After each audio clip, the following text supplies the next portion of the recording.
Senator Jeff Sessions has been confirmed by the Senate. Of course, he was Donald Trump's nominee for Attorney General, and so he will now serve as Attorney General despite protests by senators and Democrats alike. Now, of course, the interesting thing about this breaking news is the fact that it happened after Senator Elizabeth Warren was silenced because she was reading a letter that Coretta Scott King wrote about Sessions back in 1986, indicating that there were significant issues with him and civil rights abuses. Now, the Senate decided to silence her, and she had to take a seat. But nonetheless, the same day, the Senate did confirm him 52-47.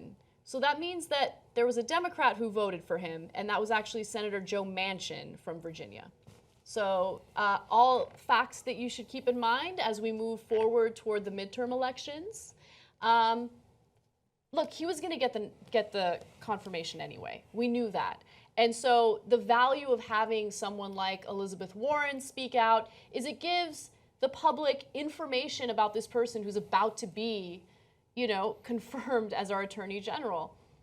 And again, she was silenced using a ridiculous rule, Senate rule that was created back in 1902, and it specifically had to do with people who disrespect each other during these hearings. There were two senators back in the early 1900s that literally started punching each other because of a disagreement. In that context, a rule like this would apply. In the context of Senator Warren challenging the nominee, I feel like it doesn't really make much sense.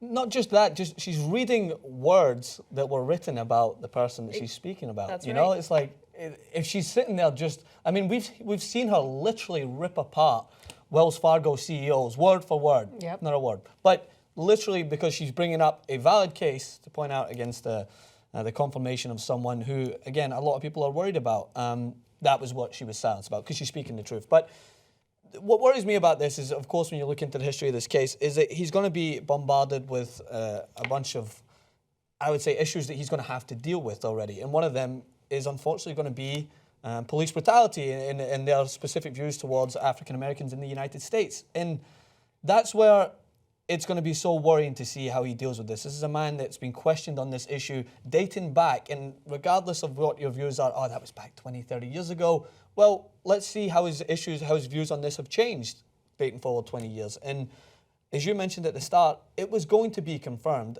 We can consistently protest our voice and put messages over there, but whilst those inside that are voting for this, as we just seen with Betsy DeVos, as long as their pockets remain lined, there's literally not much we can do other than look to people like Elizabeth Warren to push forward this message, continuously push those that are looking to try and stand up against this. Yesterday, it was great to see many people sharing the numbers of the specific senators that you had to call when it came to Betsy DeVos's message. It didn't eventually help because, of course, Mike Pence had other issues, but it's important that we remain to communicate with each other, push forward the message that this man should not be in this position of power, and we need to hold him accountable for every single decision that he's going to be making going forward.